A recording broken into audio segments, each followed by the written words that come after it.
This is the Detroit Sports Podcast Network.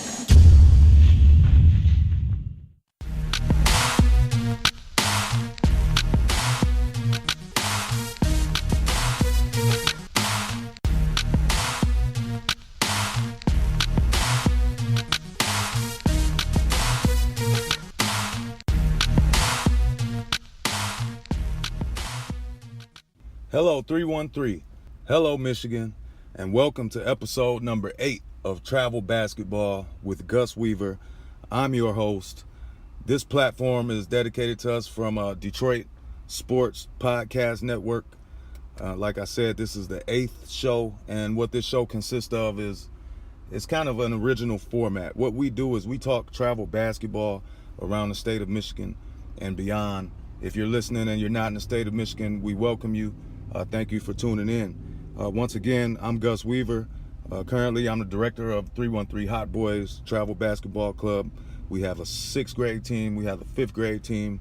And, you know, we're out here getting tournaments. We just finished up a great nationals event hosted by Teammate Basketball, in which we placed 5th out of 18 teams. So not a bad showing for a program that's brand new on the scene. We have literally been around for 1 year. So I think that's quite an accomplishment. And, you know, major thanks to the parents, first and foremost, for, spending so much time, dedicating so much time, making so many sacrifices to make things happen.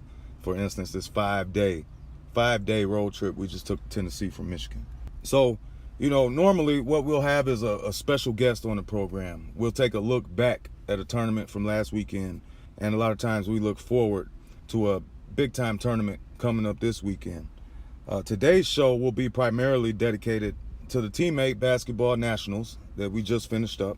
We also want to talk a little bit about the craziness, the nonsense of, you know, how serious some of these parents take travel basketball. I was involved with youth soccer.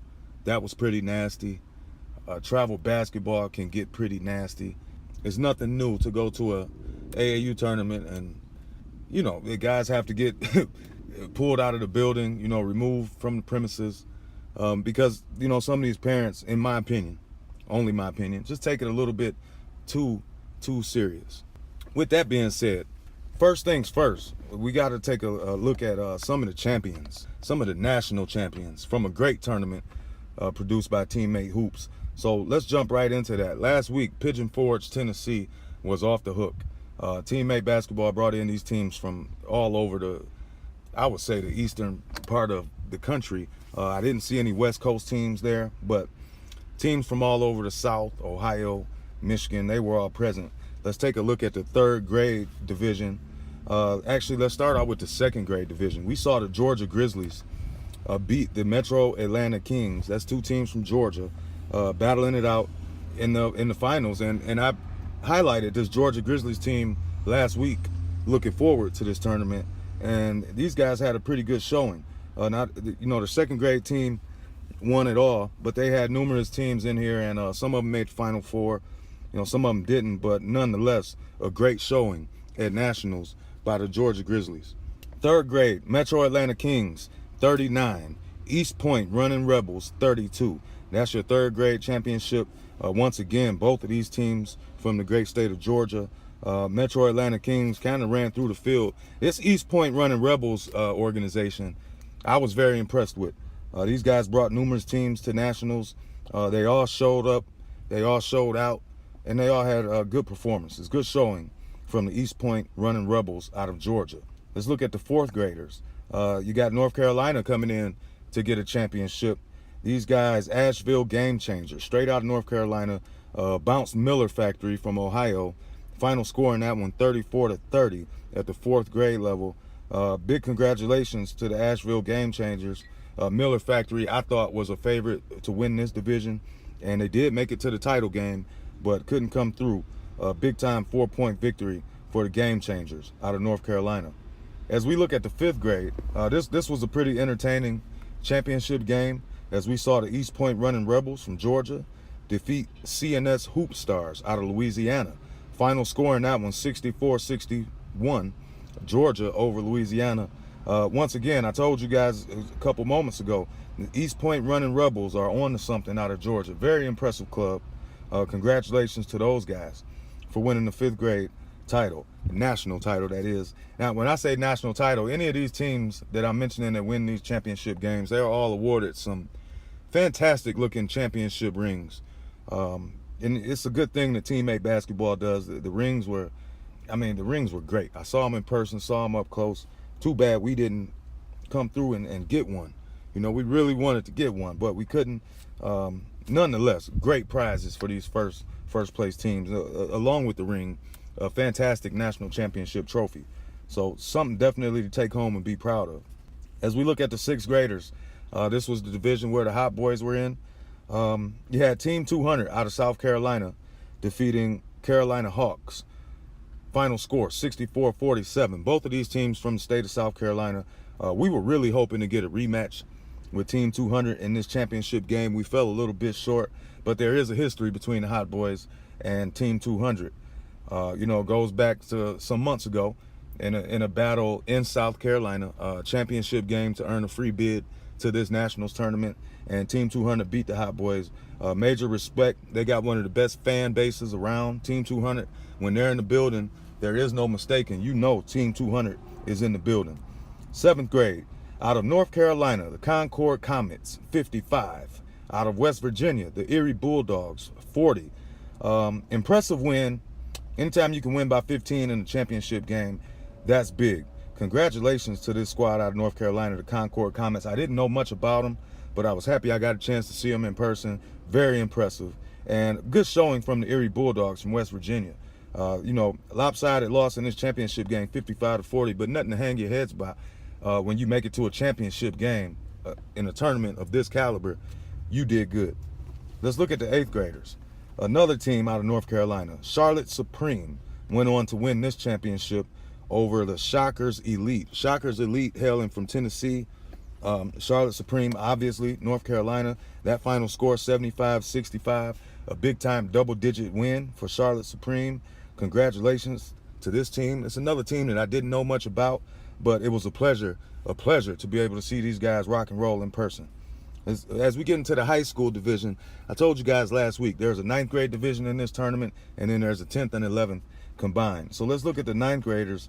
I'm not sure what happened in this championship game, but North Carolina Extreme won by forfeiture of the Columbus 101 squad. Now, the Columbus 101 squad came into bracket play ranked number 1 in the 9th grade division. I'm not sure what happened in this championship game. I wasn't present for it. Anyway, you look at it, a forfeit is a forfeit. Congratulations to North Carolina Extreme 9th grade team for bringing home Nationals hardware. When I say hardware, I mean a nice national championship trophy and nice golden rings for the coaches and players. Let's look at the 10th and 11th combined division. Another North Carolina team took home hardware. Foothills Legacy, 57 over YKD Kings, 45. Another double-digit win in the championship game. Another championship game featuring teams from the same state. This one being North Carolina. I thought YKD Kings would win this bracket, when we looked at it last week. Not so fast, because Foothills Legacy, man, did they come on, and they came on strong. They kind of ran through this field. And that's sometimes you get that. You get teams, you never know if injuries are going to happen or if a player can't show up. So yeah, you just want to fight to the end, and you never know how that ball is going to bounce. As we recap this, I really want to stress this. With all these teams from different states at Nationals, North Carolina, the state of North Carolina, managed to win 5. They won 5 of the 8 divisions. So North Carolina got some real ballers out there in that state, and it showed at Nationals. And here's the rundown. North Carolina, 5 championships in this tournament. State of Georgia, 2. State of South Carolina got 1. So congratulations to all these teams, man. Like, even if they made the Final Four, it's a big deal. That's a recap from Teammate Basketball Nationals held last week in Pigeon Forge, Tennessee. An integral part in the Teammate Hoops, Teammate Basketball Nationals tournament. This guy goes by the name of Blake Thompson. He's this guest for this week's show. I had the pleasure of meeting Blake last week at the tournament. Very outgoing, very well spoken. Had his affairs in order.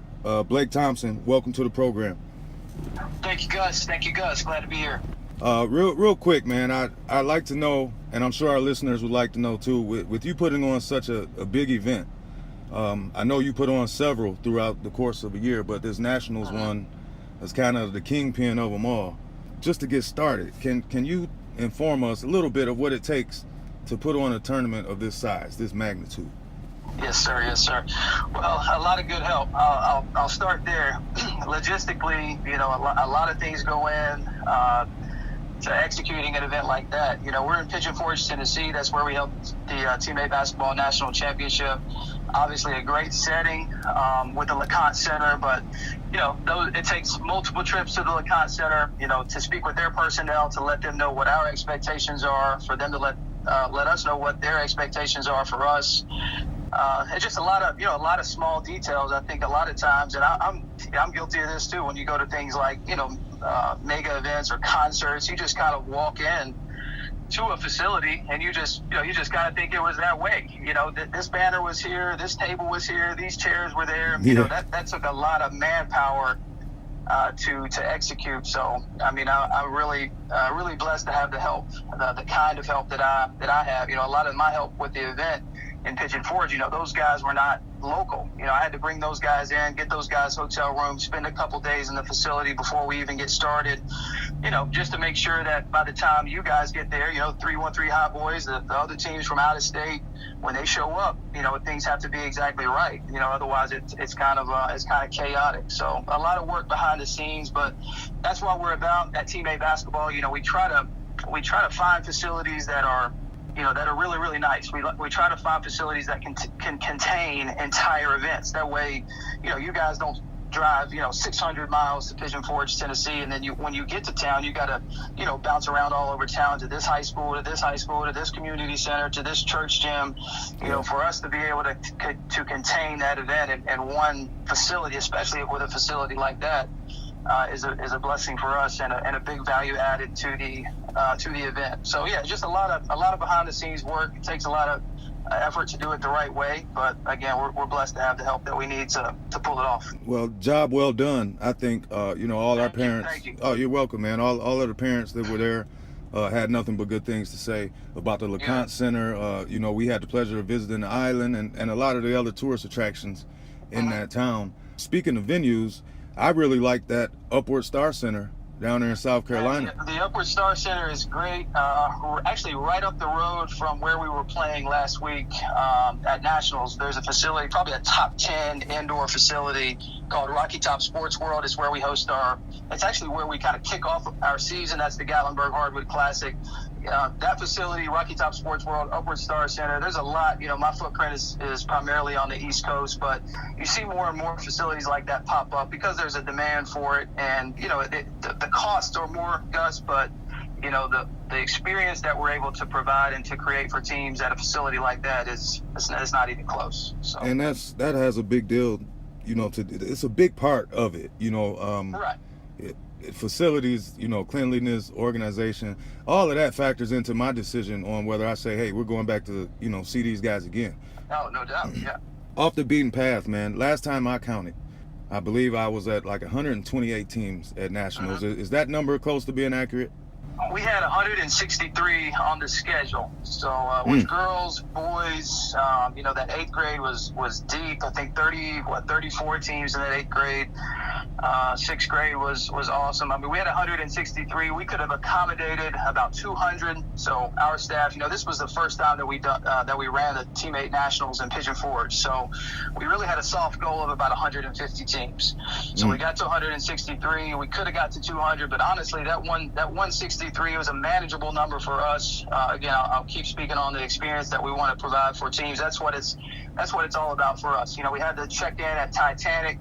A lot of the attractions in Pigeon Forge were willing to kind of latch on to the event because they understood how many people we were bringing into town. So Pigeon Forge, if you're not familiar with Pigeon Forge, Tennessee, it's youth tourism. That's what they're centered on. So you got your go-karts and your your putt-putt golf, you got your Dollywood, which is the theme park there, Splash Country. So you've got about a 5-mile parkway with everything that you can imagine that you can do within that 5 miles. So a lot of those attractions, they were fortunate enough to latch onto the event and just to, for that added exposure to try to get teams to their facilities. And, it's a positive thing when the community is backing the event like the way the city of Pigeon Forge did. So we were, very fortunate to have the involvement from the city. But yeah, to have check-in at Titanic, for you guys to really be within walking distance to the island. The island is just a facility with shops and hotels, restaurants, retail. Those things that are really, really valuable to an event like this, because naturally you have so much downtime. You're always looking for things to do. You can just go back to the hotel and waste time, or you can explore the city and do all that there is to do. So that's why Pigeon Forge is such a great fit for an event like that. That's why we want to keep it there for as long as we can. Couldn't agree with you more, man. That was my first time visiting, and I can't wait to get back. And like you said, we did a little bit of both, hanging out at the hotels, swimming pools, and going out and seeing the attractions. Blake, on a more important note, how important is parental behavior at these basketball games? I'll tell you, man, we got to chat a little bit about this, and we see it all. I'm on the road every single weekend from February until this time of the year, and I've got to the point, unfortunately, where, I'm really not surprised or not shocked by some of the conduct that we see. I'm glad that we're able to kind of discuss this for a second on the show, because it's something that I feel very, very strongly about. I guess being in the position that I'm in, you have a couple of bad apples and let me say this. I'll back up.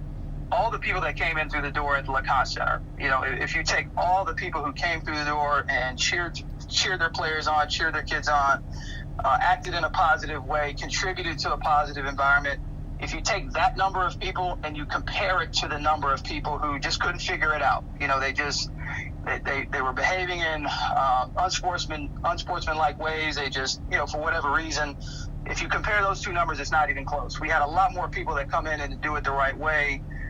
So I will say that. But it's like us as a tournament staff and the LeConte Center staff, all of our effort and energy and the situations that we remember the most are the parents who act out of line. And they're, like you said last week, inviting people to fight. I mean, these, the 313 Hot Boys, you guys are 6th grade, right? Yes. So we're talking about, 11, 12, 13 years old. I don't understand why Checkers flare the way that they do. Regardless of a bad call, regardless of, this person said this person said that. I can't really wrap my mind around how it escalates so much. So what I tell coaches is, when I'm out on the circuit and I'm speaking to coaches, we can do, there's a few things that we can do as tournament directors. We can look for facilities that can contain the entire event, like the LeConte Center, like Upward Star Center. That way we're on top of it and we can address issues as they occur. We can hire extra security, which, those costs have to be absorbed somewhere. So if we're hiring a police presence or added security, then all of a sudden team entry fees are going up, door fees are going up, because those costs have to be absorbed. So there's some things that we can do, but what are some of the things that travel teams can do? As coaches, you're trying to find the best players in your community to be a part of your program. Are we trying to find the best parents that are involved in the program? I mean, we've got to do something to clean it up, because we could have one instance at a place like the LeConte Center. You could have one thing happen that could ruin it for the 162 other teams that are there. Because let's face it, a spot like Rocky Top, a spot like the LeConte Center, they don't have to bring a basketball tournament in there, Gus. They can do a concert. They can do, a religious conference. You name it. Anything that needs a big space, they can do. So it's not like they called me and say, hey, will you please bring your basketball tournament there? We were fortunate enough for them to open the doors and let us bring that type of event in. So it's up to us to hold these people accountable and to just, make sure everybody understands, look, this is for the kids. We're trying to make them better basketball players, yes, but that's behind the Team A basketball name. We're trying to make them better teammates, because if they're better teammates, they can be better in the workforce. They can be better in the classroom. Right. If we're not contributing to that positive environment, what are we really doing for the kids? Yeah, I think that tends to get lost sometimes in the whole craziness and madness that it is for the kids. when we started our program, Blake, and we're only a year in, we started June of last year. Okay. I've been saying this to people. The most important thing in terms of foundation for our program is to have dedicated parents that are not about the riffraff. You know what I mean? That's key, right? And I think what that does is it displays a behavior pattern for their kids to follow, because the kids that are troublemakers, and I love all the kids, but the ones that are troublemakers, from what I've seen, tend to be the coach's kid, and the coach is just as bad, so where the kid is getting it from. And how could we expect a kid to act any differently? I think Frank Martin, coach at South Carolina, he said it the best. South Carolina's coach, he said he hates when people say that kids are just different these days. And he said, how can kids be different? The kids don't know a thing about being the same or different. Right. Parents are different. Coaches are different. That's right. And I couldn't agree with that more. I really couldn't. But you're right. I mean, it's if that's the kind of behavior that they see, these are supposed to be the people that kids look up to. If the people that are setting the example are setting the bad example, how can you expect anything different from the kid? You can't. Yeah, and at that point, you're fighting a winless battle, man, with some of these teams. That's right. That's right.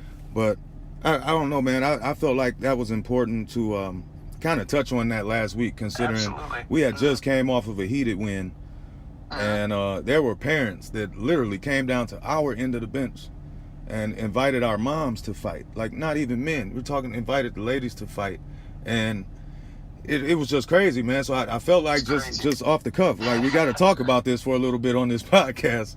But I'm glad we did, because it's I'm a tournament director. This is something I've been involved with the past 7 or 8 years. This is what I do for a living, and I've seen situations that are really, really close to shutting a whole event down for the weekend. How are we supposed to explain that to the other teams who have registered? They paid their money, they've taken the time, the resources to come to a place to play in your event, and then the police shut the event down or something crazy like that. It's wild. I wish it wasn't the way that it was, but with your podcast and the platform that I have, we have to address it. I think that's step one. We have to address the problems that are happening, and just identify the good teams, identify the teams that need a little help, and try to do what we can do. Exactly, man. I totally agree with you 100% on that. I was going to ask you how long you've been doing this. You said 7 or 8 years you've been directing tournaments? Yeah, so with the United States Basketball Association, I'm the basketball operations person for USBA. I'm doing a little transitioning into a bigger role with teammate basketball, but still, it's just something. I know dozens, well, more than dozens, hundreds and hundreds of coaches, especially in the Southeast. It's been rewarding to me because when I started and I saw a third grade team with kids that are 9 years old, those kids are, literally they're going into their 8th grade and freshman year in high school. So it's been awesome to see not only players develop into young players, into young men and women, but to see these organizations, like your own, like the 313 Hot Boys, that started with, one team that were very mom and pop and selling stuff on the corner, selling, donuts and whatever we can do to fundraise. And now those organizations are 13, 14, 15 teams deep, like the Atlanta Nets. You had my guy Calvin Nash on last week. That's a program that has came a long way. It's a testament to the people that they have in leadership positions and leadership roles within their organization. So it's been good. It's a lot of hard work. I don't think a lot of people understand the ins and outs that go into not only hosting events, but hosting good events. And, that's what we're all about. So it's been neat. I'm glad that we were able to talk about some of the riffraff, because it wasn't this way 3 and 4 years ago. You didn't have to go into a tournament with kind of a nervous feeling on what may or may not happen. And the tide is kind of turning, so we gotta nip it right now. Yeah, depending on the location of where we play, there's certain people in my family that I don't even invite, man, because you never know. You know what I mean? Like it gets to a point also where if it's someone's first time coming to see this basketball team and something happens, it's embarrassing almost to even be a part of it and say, this is what we do. One other question, Blake. I've been at numerous tournaments, numerous companies. Do you guys in the South have any of the Gus Macker tournaments? You don't see. I know I'm very familiar with Gus Macker. I love the model. We don't see a whole lot. I think, gosh, where did I run into a Gus Macker? I think there was one in Atlanta, if I'm not mistaken. Some of my coaches could probably speak on that a little bit better. I hear people talk about him all the time. I think it's almost like it's got a festival feel to it. I really, really like it. I wouldn't mind trying to, get something off the ground in that regard myself. But it's a good product. I think everybody who's been a part of it can tell you that it's definitely a good experience. Yeah, most definitely. We've hit 3 or 4 of them this year as a team. Taking a different group. So with the youngsters, with the kids. Yeah, man. Okay, that's awesome. And that's it does go all the way up to adult ages. They've got some ex-NBA guys like consistently at these Gus Macker, like playing in front of everybody, and they were just in the NBA like 2 or 3 years ago. So it's pretty entertaining. Blake, I really enjoyed talking with you, and I do want to point out, something that you said is very true. It's a very small minority of these parents that we're talking about. I mean, a very small percentage. Because most people do want to come and cheer on the team and watch the kids and the grandkids play. But, for that small percentage, I can't put my hands on it. But it is a very small percentage. So we don't want to let them ruin everything, and they're not close to ruining everything. But it is worthy of talking about. Absolutely. Absolutely. Blake, my guys, the 313 Hot Boys, will definitely be back to a teammate event next season. For the listeners, I'll keep you posted for sure. We're about to announce the Pigeon Forge Nationals dates. I've got a kind of a final meeting with those guys in Pigeon Forge on Monday to really lock in the date. So you guys will be on the top of the invitation list for sure. So it's good to see you guys come down, especially the out-of-state teams. That's what makes it a national feel. You saw the diversity there in Pigeon Forge. If we called it nationals and 80% of the teams were from the state of Tennessee, I wouldn't feel right calling it nationals. Exactly. It'd be more like regionals. We had a Texas team there, New Jersey, Maryland. It was really, really good to see the response. So, and you guys contributed to that. I really can't thank you enough. Oh man, our pleasure. Like I said, definitely we'll be back next year. For the listeners, if you want to participate in a nationals tournament where the trophy is great, where the guys get gold championship rings, go to a teammate basketball event. Blake, can you tell everybody where they can follow you on the social sites? Yes, absolutely. We're pretty active on Instagram, Twitter, Facebook. All the social media feeds are at Teammate Hoops. That's TEAMMATE, just like the word Teammate Hoops. Our URL website, you can find us. This is actually where you do all your tournament registrations. You can find anything else in terms of rules, eligibility, all kind of good stuff on our website. That's teammatebasketball.com. So come check us out for sure. Thank you, Blake, and I will be talking to you soon. Okay, Gus, sounds good, man. Anytime you need a last-minute guest, give me a call, man. I'm happy to hop on. Will do. Thanks again. All right, brother. Okay, man. Once again, that was Blake Thompson, big-time, hands-on type of guy, working for Teammate Hoops. You heard him. He's dealing with the USBA. Teammate basketball is a big-time, I would say, a force in the South right now. If you saw all the teams that these guys brought in, Teammate basketball is definitely a company to be reckoned with. I would recommend them to anybody, no matter the stature of your AAU team. Hey guys, I appreciate every listener, every listen, every click. Please follow me, Gus Weaver, on Twitter at 313life brand. Hey, check out the podcast. Check out Detroit Sports Podcast. Various podcasts all centered around sports, mostly Detroit.